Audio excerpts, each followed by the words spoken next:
अलम यरो कम अहलकना क़ब्लहुम मिनल क़ुरून, क्या ये कुफार मक्का देखते नहीं हैं कि कितनी ही बस्तियां, कितनी ही उम्मतें और कौमें हमने हलाक कर डाली। अन्नहुम इलैहिम ला यरजिऊन, और बेशक वो अब उनकी तरफ वापस लौटने वाले नहीं हैं। ये पहली दलील अक्ली अनफुसी पेश की है कि इंसानों को हलाक किया हमने, कौमों को तबाह कर दिया जिन्होंने रसूलों की तकज़ीब की और रिसालत को ना माना, तौहीद पर कायम ना हुए, अकीदा आखिरत को तस्लीम ना किया। फरमाया कि उनको मैंने हलाक कर दिया। तो ऐ कुफार मक्का, अगर तुम भी इसी तरीके से ये रवैया इख्तियार रखोगे और सरकार दो आलम सल्लल्लाहु अलैहि वसल्लम को तुम मानोगे नहीं और तुम अकीदा आखिरत की तकज़ीब और इस्तेज़ा करोगे तो तुम्हें भी हम हलाक करने पर कादिर हैं। तो ये पहली दलील अक्ली अनफुसी पेश की जिसमें तरहीब है, जिसमें डरावा दिया गया, धमकी है कि तुम बाज आ जाओ वरना हम तुम्हें भी इसी तरह हलाक कर देंगे जिस तरीके से हमने पहली कौमों को हलाक किया। यहाँ पर फरमाया कि अन्नहुम इलैहि ला यरजिऊन, कि बेशक वो लौटने वाले नहीं हैं उनकी तरफ। या एक शुबा पैदा होता है, शुबा ये पैदा होता है कि इसका मतलब जो मर गए, हलाक हो गए, वो दोबारा लौटने वाले नहीं हैं, खत्म हो गए। तो अकीदा माद का फिर क्या मतलब है? अकीदा माद का मतलब तो ये था कि सब लौटेंगे और अल्लाह तबारक व तआला के दरबार में पेश होंगे। और यहाँ पर फरमाया कि अन्नहुम इलैहि ला यरजिऊन, कि बेशक वो वापस उनकी तरफ लौटने वाले नहीं। उसका जवाब ये है कि असल में यहाँ पर इरशाद फरमाया कि अन्नहुम इलैहि ला यरजिऊन, कि इनकी तरफ वापस लौटने वाले नहीं हैं, कि जो कौमें दुनिया में हलाक हो गई अब वो अपने वारसों की तरफ वापस अब लौटने वाली नहीं हैं। हाँ, अल्लाह की तरफ लौटने वाली हैं, वो इलैहि यरजिऊन, अल्लाह की तरफ लौटने वाली हैं। इसलिए अल्लाह ने आगे जवाब दे दिया अगली आयत में, व इन कुल्लु लम्मा जमीउल लदीना मुहज़रून, कि पहली कौमों में से कोई भी ऐसा नहीं होगा कि जो मजबूरी तौर पर हमारे सामने पेश ना कर दिया जाए।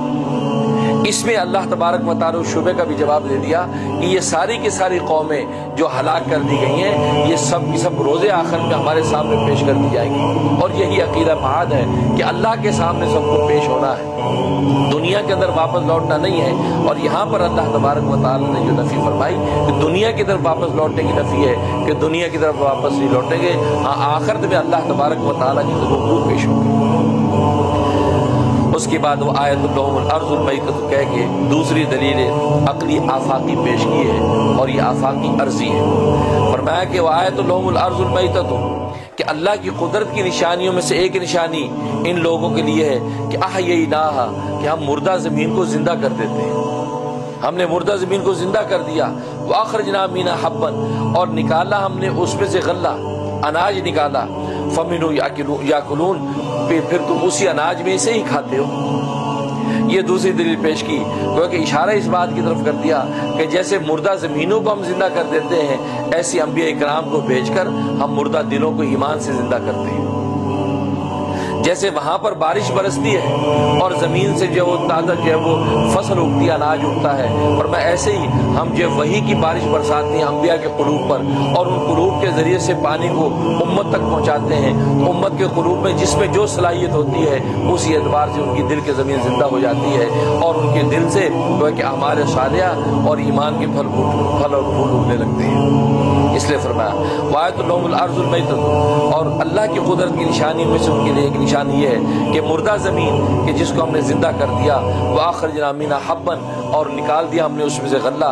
फमिन्हु याकुलून, फिर उसी में से वो खाते हैं। या मिन्हु को मुकद्दम कर दिया, मफूल को मुकद्दम किया है, हालांकि वो गल्ले के अलावा और चीज़ें भी तो खाते हैं, सिर्फ अनाज ही तो नहीं खाते, इसलिए हसर कर दिया फमिन्हु याकुलून, उसी अनाज ही में से ये खाते हैं, इसका मतलब कुछ और नहीं खाते।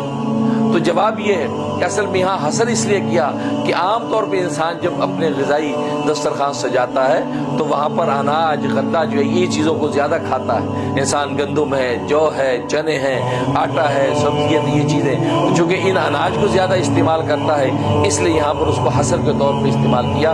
वरना यह कि बाकी फल फ्रूट और बाकी जो ज़िंदगी की नेमतें वो भी इंसान खाते हैं।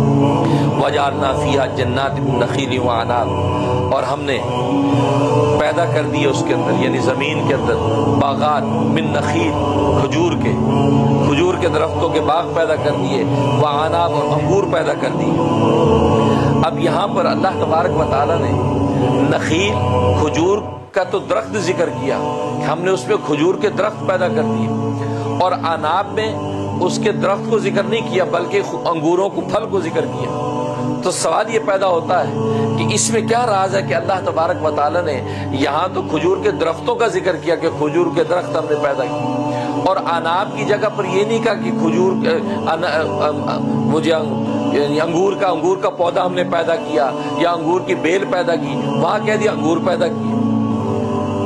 اگر یہ اسلوب بدلنا تھا تو نخیل کی جگہ پر کھجوروں کو ذکر کرتے، ہم نے کھجوروں کو پیدا کیا اور اسی طرح انگوروں کو پیدا کیا، لیکن وہاں درخت کو ذکر کیا، یہاں پھل کو ذکر کیا، آخر اس میں کیا راز ہے؟ اس کا جواب مفسرین یہ دیتے ہیں، اصل میں بات یہ ہے کہ درخت جو ہے اس درخت کے جتنے منافع اور فوائد ہیں اتنے منافع اور فوائد اس کے پھل کے نہیں ہیں۔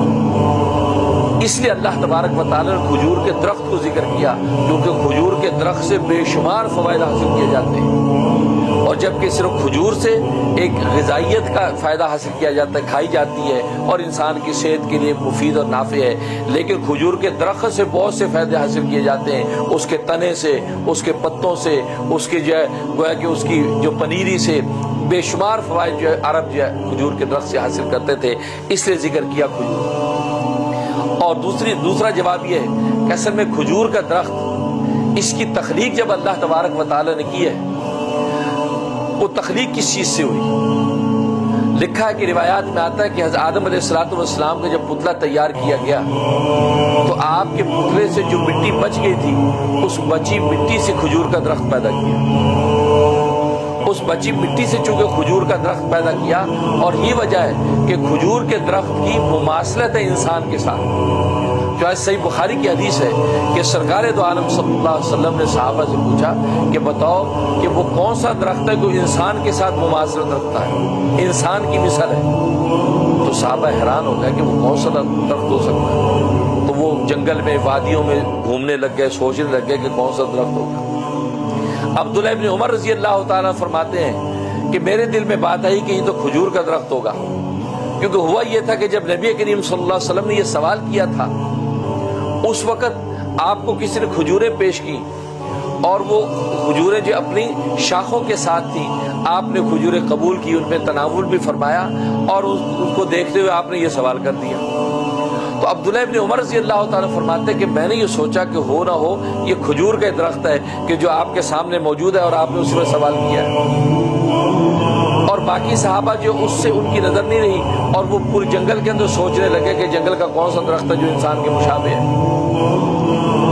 فرمایا کہ صحابہ اکرام نے کہا یا رسول اللہ، اللہ و رسول عالم آپ ہی بتا دیجیے کون سا درخت۔ تو نبی کریم صلی اللہ علیہ وسلم فرمایا کہ النخلہ، فرمایا وہ نخلہ ہے، یعنی وہ کھجور کا درخت۔ نخیل وہ نخلہ کی جمع ہے، نخلہ ایک درخت کو کہتے ہیں، نخیل بہت سے کھجوروں کے درختوں کو کہتے ہیں۔